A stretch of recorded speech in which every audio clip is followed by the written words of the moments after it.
The air in the Vatican in the sweltering summer of 1492 was not fit for breathing. It was a thick, palpable miasma of sweat, fear, and a greed so profound it seemed to stain the very gold leaf on the ceilings. The College of Cardinals was locked in conclave, their sacred duty to elect a new vicar of Christ having devolved into the most vulgar of markets. And the man who was buying, with breathtaking audacity and a bottomless treasury, was Cardinal Rodrigo Borgia. He was 61 years old, a Spaniard of formidable energy and even more formidable appetites, a man whose corpulence was matched only by his ambition. He promised palaces, golden mitres, the revenues of wealthy abbeys, and the warm bodies of his own courtesans to the sons and nephews of the men whose votes he needed. He was not the most pious candidate, nor the most learned. But he was, without question, the most determined. And so, when the white smoke finally curled into the Roman sky on the morning of August 11th, it did not signal a spiritual renewal for a weary church. It heralded the coronation of a predator. Rodrigo Borgia became Pope Alexander VI. And with his ascent, the throne of St. Peter became the epicenter of a dynasty built on a foundation of poison, steel, and sin. The world knows the broad, bloody strokes of the Borgia saga. It knows of Cesare, the brilliant, murderous son who cast off his cardinal's robes to carve a kingdom out of Italy with a dagger. It knows of Juan, the beloved, dissolute Duke of Gandia, whose body was fished out of the Tiber, stabbed a dozen times, a crime for which Cesare was widely, if never officially, blamed. And it knows of Lucrezia, the daughter. The Golden Girl. History has cast her in two opposing roles: the venomous poisoner, a temptress who carried a hollow ring filled with cantarella to dispatch her family's enemies, or the passive pawn, a beautiful object passed between husbands for political gain. But the truth of Lucrezia Borgia is far more complex and far more tragic. She was a survivor, a mind sharpened in the same crucible of treachery that forged her brother, but denied his outlet for power. She learned to wield influence not with a sword, but with a smile, a carefully placed word, a network of spies and favors. She was her father's favorite, his beloved daughter, a title that was both a shield and a cage. And it is with Lucrezia that the deepest, most dangerous secret of the Borgia family begins. A secret not of death, but of life. A life that had to be erased. Our story narrows its focus from the grand stage of Rome to the colder, more rigid court of Ferrara in the winter of 1501. Lucrezia, at 22, was now the wife of Alfonso d'Este, the heir to the Duchy of Ferrara. The marriage was a masterstroke of Borgia politics, binding a powerful ancient Italian family to their rising bloody star. The Este court was a world away from the sensual, violent chaos of Rome. It was a place of ancient lineage, of stiff protocol, of a pride that ran as deep as the freezing waters in the moat of the Castello Estense. Lucrezia, the papal whore, as her new subjects whispered behind their hands, was an outsider. She was watched constantly, her every gesture, every word, scrutinized for signs of the depravity they all expected. Isolated and lonely, she found solace in small, defiant acts of independence. She created her own court within the court, surrounding herself with poets like Pietro Bembo, who wrote her platonic yet intensely passionate love letters. She cultivated a beautiful, private garden, a sanctuary of roses and herbs where she could breathe. And it was in this garden, or perhaps in the bustling, earthy world of the stables where the scent of hay and horseflesh overpowered the court's perfumes, that she found a different kind of solace. His name is lost to us, and that is by design. The legend is deliberately vague, for his identity was irrelevant to the cataclysm he would unwittingly unleash. Let us call him Lorenzo. Perhaps he was a guardsman from the hills, his accent rough, his songs of simple rustic love a stark contrast to the polished sonnets of her poets. Or perhaps he was an artisan, a man who worked with his hands, whose world was built on tangible things, wood, stone, metal, not the shifting sands of power. He was not a prince, not a cardinal. He was, for Lucrezia, a window to a life she could never have. In his eyes she was not a Borgia, not a duchess. She was simply a woman. Their affair was a secret held more tightly than any state document, a fragile, stolen pocket of happiness in a life defined by duty and danger. But the body keeps its own ledgers and its accounts are always settled. By the first frost of 1502, Lucrezia knew with a cold, creeping certainty that the ledger was due. The subtle, morning sickness, the tender swell of her breasts, these were not the signs of a passing malaise. They were the arithmetic of her own doom. The child growing within her was not her husband's. Alfonso, a pragmatic and often absent man, had been traveling for months, tending to his estates and his own mistresses. The timeline was indisputable. When her condition could no longer be concealed, it would not be seen as a simple marital transgression. It would be seen as a Borgia betrayal, a deliberate, calculated insult to the house of Este. It would shatter the fragile alliance her family had spent so much blood and treasure to build. Alfonso would have every right to repudiate her, to lock her away in a convent for the rest of her days. And her brother Cesare, the thought made her blood run colder than the Ferrara winter. Cesare, who was even then marching across Italy consolidating his power, would see her pregnancy as the ultimate act of selfishness, a reckless folly that threatened his entire grand design. The life inside her was not a blessing, it was a death warrant, for her, for Lorenzo, and for the innocent child itself. A decision was made in the quiet desperation of her chambers. A letter was written, not in the flowing Italian of the court, but in a coded Spanish, the language of her childhood, the language of her family's most intimate secrets. It was addressed not to her aging father, the Pope, whose grip on power and reality was beginning to slip, but directly to her brother, Cesare. The letter was entrusted to a single hard-riding courier, a man whose loyalty was to Lucrezia alone, and it was sent not to the Vatican, but to the field, wherever Cesare Borgia was waging his war. The response was not swift, but it was absolute. It came not in a letter, but in the form of a small, grim-faced contingent of soldiers who arrived at the Castello Estense with the first thaw. Their leader, a Spanish captain with eyes like chips of flint, presented a sealed missive to Lucrezia. The message from her brother was brief, devoid of sentiment, a set of military orders. The situation is understood. You are unwell. The air of Ferrara does not suit your constitution. You will take the waters at Nepi. Our men will ensure your safety and discretion. Prepare to depart immediately. It was signed with a single sharp C. Nepi. A grim, fortified town outside Rome, a Borgia stronghold. It was not a spa town, it was a prison. It was the place where she had been sent once before, during a previous political scandal. It was where the family sent its problems to be forgotten. The journey to Nepi was a torment. Jostled in a closed litter, surrounded by Cesare's unsmiling guards, Lucrezia was a prisoner of her own bloodline. The castle at Nepi was as she remembered it, a stark, square fortress of dark stone, perpetually damp, its walls sweating a chill that no fire could ever truly dispel. Her chambers were sparse. Her attendants were stripped away, replaced by a single ancient midwife from the Abruzzi, a woman named Sophia, whose face was a roadmap of wrinkles and whose silence had been purchased with Borgia gold. The commander of the guard was Miguel de Corella, Cesare's most trusted and feared enforcer, a man known as Don Michelato, the whisperer of dark deeds. His presence was a constant, unspoken threat. The weeks dragged on, a slow, agonizing march towards an unknown fate. Lucrezia's body changed, the swell of her pregnancy a visible countdown to a crisis. She spent her days staring out the narrow slit of a window, watching the relentless rain, feeling the child kick within her, a fluttering reminder of a life that was both a part of her and a threat to her. She was a vessel carrying a secret that could topple kingdoms, and she was utterly powerless. The labor began on a night when a storm lashed the castle walls with a fury that seemed biblical. The pains came in great, grinding waves tearing through her. There was no physician, only old Sophia, her hands surprisingly gentle, her voice a low, constant murmur of reassurance in a dialect Lucrezia barely understood. The chamber was lit by a single guttering torch, casting monstrous, dancing shadows on the stone. For hours Lucrezia fought, her cries lost in the howl of the wind and the drumming of the rain. Finally, as a pale, sickly gray light began to seep through the window, it was over. A final, searing push and a new cry joined the storm's chorus, the thin, indignant wail of a newborn. Sophia held up the child. "A boy, Madonna," she whispered, her voice filled with a strange mix of awe and pity. "A son." He was small, his skin still smeared with the blood and vernix of birth, his face a tiny, crumpled rose. He had a shock of dark, wet hair. As Sophia cleaned him and laid him on Lucrezia's exhausted breast, the world, for a single suspended moment, fell away. The politics, the fear, the danger, it all dissolved in the face of this tiny, perfect life. He rooted instinctively, and a love so fierce and primal it was terrifying washed over her. She named him Giovanni for her murdered brother, a secret, defiant act of remembrance and hope. For 3 days she was allowed to exist in this bubble.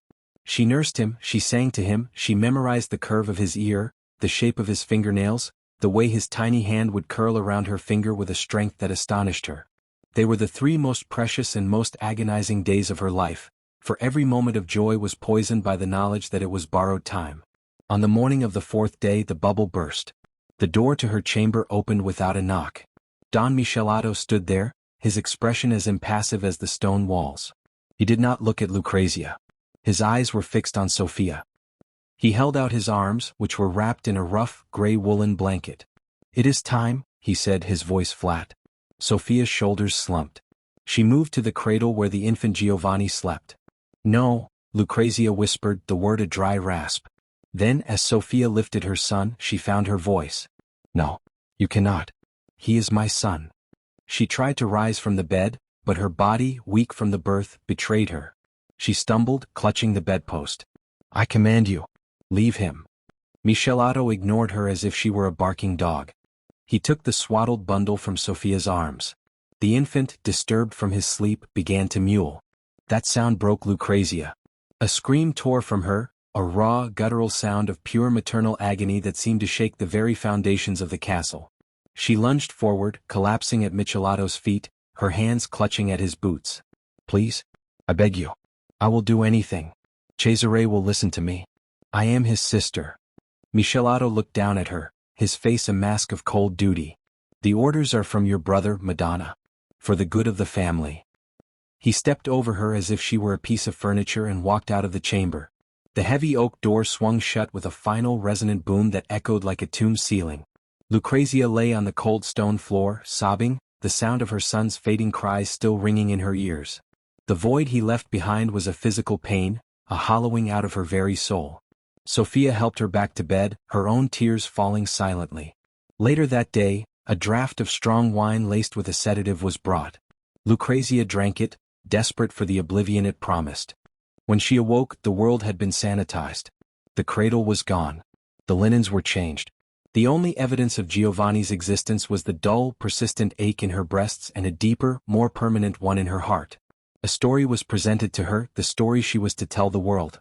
She had fallen gravely ill with a fever at Nepi. The child, a daughter, had been born prematurely and had not survived. She had been too sick to even hold her. It was a tragedy. She was to return to Ferrara and play the part of the grieving mother. The plan for the infant Giovanni was already a masterpiece of Borgia deceit. He was given a few drops of poppy syrup to ensure his silence. He was placed not in a fine crib, but in a simple basket, hidden beneath loaves of coarse bread and bolts of cheap cloth.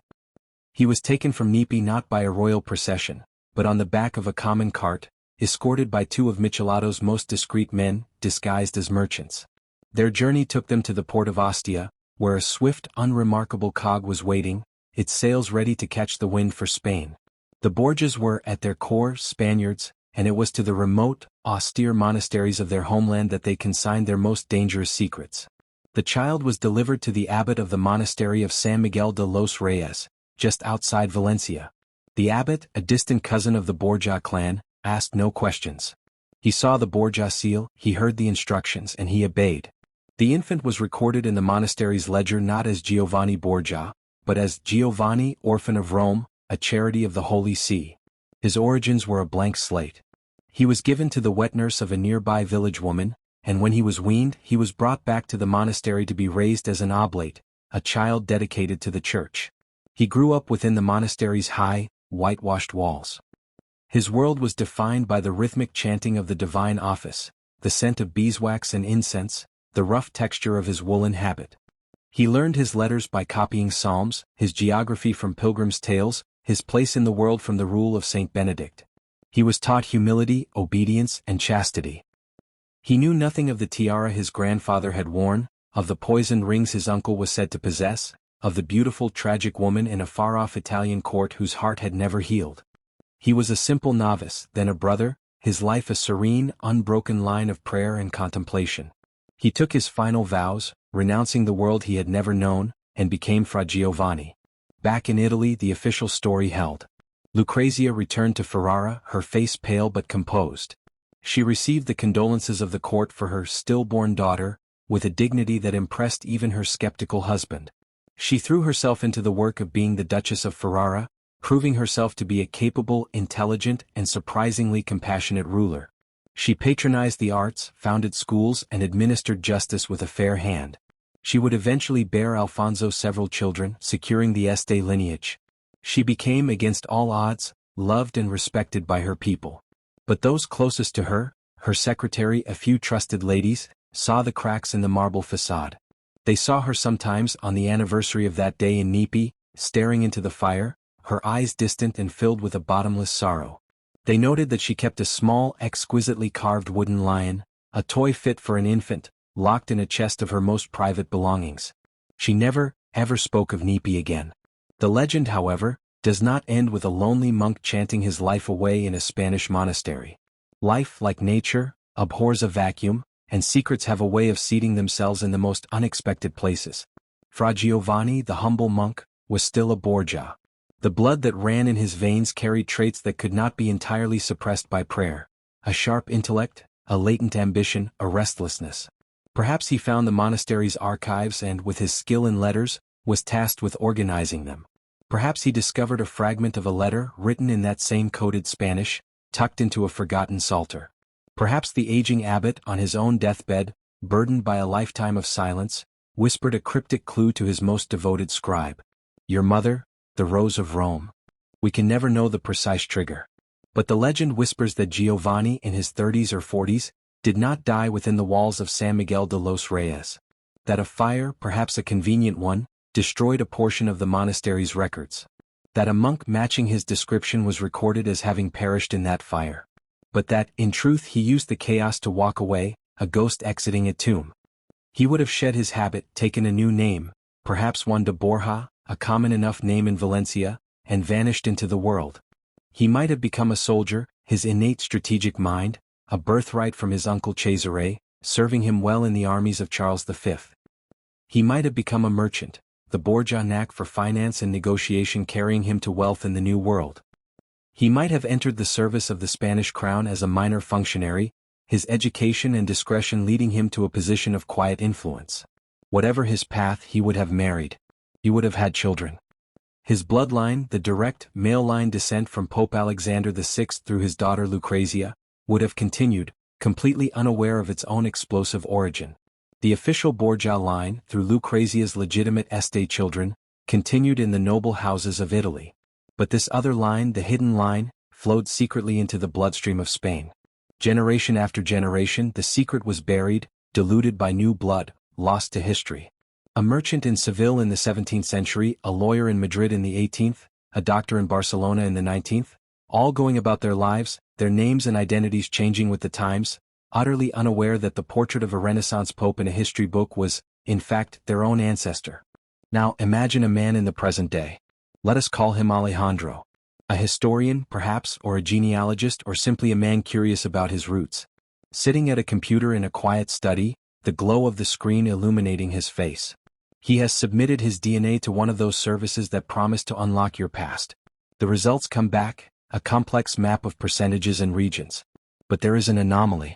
A strong, unexpected link to certain noble families of Italy, a whisper of a connection to the House of Borgia. Intrigued, he begins to dig deeper, following the paper trail of census records, birth certificates and church registries. The trail leads him back further and further to a small village near Valencia. To a man named Juan de Borja in the late 16th century, a man with no recorded parents, a man who seemed to appear from nowhere, yet who married well and established a respectable family. Alejandro travels to Spain, to the archives of the now-ruined monastery of San Miguel de los Reyes. He spends days sifting through dusty, water-stained documents. And then he finds it. A single, fragile ledger entry from 1502. Received into God's care, the infant Giovanni, orphan of Rome, a charity of the Holy See. The date aligns perfectly with Lucrezia Borgia's mysterious illness at Nipi. The connection is a thread, thin but unbroken. He cross-references the records, he studies the timelines, he reads the contemporary accounts of Lucrezia's life with a new, horrifying understanding. The pieces click into place with the finality of a tomb door slamming shut. The stillborn daughter was a son. A son who did not die but was hidden. A son who lived and whose blood flows now here in this room in his own veins. Alejandro looks up from the parchment, his hands trembling. He is not just Alejandro, a modern man with a mortgage and a career. He is the last secret of the Borgias. The child who was erased has been found.